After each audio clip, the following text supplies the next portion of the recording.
जिसका कर्म वाम है वो भविष्य मालिका के ऊपर संदेह करेगा, कल्पना करेगा और संदेह लाएगा, और उन्हीं लोगों को प्रकृति अगले समय में उन लोगों के साथ चीटिंग करेगा। बोले ये वाक्य कभी टालने वाला नहीं है, और ये वाणी मेरा नहीं। भविष्य मालिका लिखने के बाद बोले ये तो मूल लिखा हूं, मैं लिखा हूं, इसका अर्थ मैं नहीं लिखा हूं, ये भगवान ने लिखे थे, मैं उसको प्रकाश कर रहा हूं। 26 मसीहा में सबसे बड़ा इशू रहेगा विश्व में प्रकृति पंचभूत में बड़ा परिवर्तन आएगा, क्लाइमेटिक कंडीशन में, जिसमें सारा विश्व की जलवायु ड्राई बनेगा। अंत समय में उगाने से पहले खेती नष्ट हो जाएगा। भारत में और विश्व में कई स्थान पर भूकंप होगा, और भूकंप ऐसे होगा जैसे जापान में, थाईलैंड में, इंडोनेशिया में, चाइना में, पाकिस्तान में, उसी देश का बात कहता हूँ। भारत में भी होगा, अमेरिका में भी होगा, अगर ये भविष्यवाणी नहीं होगा। देखो, भविष्य शास्त्र जब हुआ तब सरकार की जैसे एग्रीमेंट होता है ना, तो अच्युतानंद ने किसी के साथ एग्रीमेंट नहीं किया।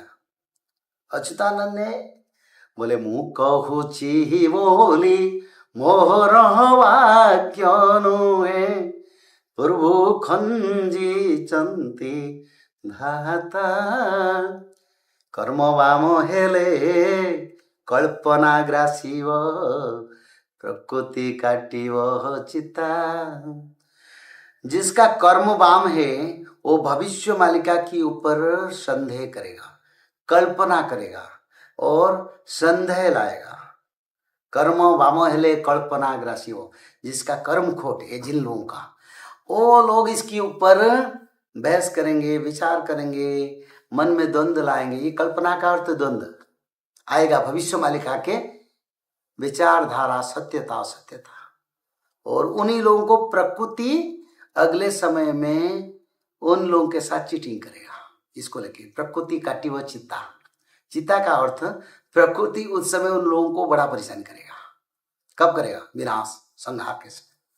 तो इसलिए उन्होंने लिखे उदयति यदि भानु पश्चिमे दिग् विभागे विकसति यदि पद्मं पर्वतानां शिखाग्रे प्रचलित यदि मेरु शीततां जाति वह्नि के नटंती खड़ुवाक्यं सद जनानां कदाचित।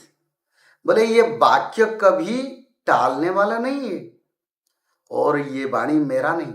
भविष्य मालिका लिखने के बाद बोले ये तो मूल लिखा हूं, मैं लिखा हूं, इसका अर्थ मैं नहीं लिखा हूं, ये भगवान ने लिखे थे, मैं उसको प्रकाश कर रहा हूं। तो इसीलिए उन्होंने बोले अगर ये भविष्यवाणी नहीं होगा, निंदा है वो तंकुशिना। किसको निंदा होगा? भगवान को निंदा होगा, मेरा निंदा नहीं होगा। उन्होंने बोले मैं लिख दिया। तो इसीलिए भविष्य मालिका ऊपर प्रश्न करना, विचार करना, शॉर्ट टर्म लॉन्ग टर्म में क्या होना नहीं होना, ये शास्त्र में लिखा है। पर 26 मसीहा में कुछ स्पेशल विचारधारा मैं कहता हूं। 26 मसीहा में सबसे बड़ा इशू रहेगा विश्व में प्रकृति पंचभूत में बड़ा परिवर्तन आएगा, क्लाइमेटिक कंडीशन में, जिसमें सारा विश्व की जलवायु ड्राई बनेगा, ड्राई सूखा बनेगा। उड़ीसा की ओर तो सूखा बनेगा, ये लिखा है, पर सारा विश्व में जलवायु ड्राई बनेगा। इस कारण अतिवृष्टि हीन वृष्टि होगा, जिस कारण खेती नष्ट होगा और खेती में कीड़ा लगेगा, और खेती अन समय में उगाने से पहले खेती नष्ट हो जाएगा। महंगाई बढ़ेगा, फाइनेंशियल मार्केट, कई बैंक के ऊपर बड़ा आपदा आएगा। विश्व का बात कहता हूं, भारत में उसका असर भी पड़ेगा, और शासन स्थिर रहेगा। शासन में कोई लोग बोलते हैं ये ग्रह चलन होता है, ये होता है।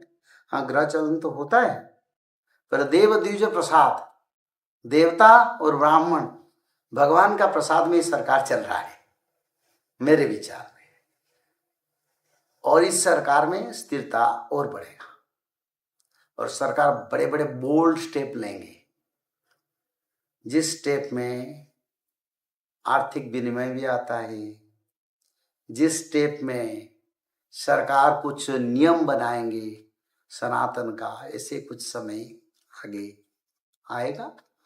और साथ ही साथ आगे African country, European country, China, Japan, कुछ देश में बीमारी का नया रूप भी लोग देखेंगे।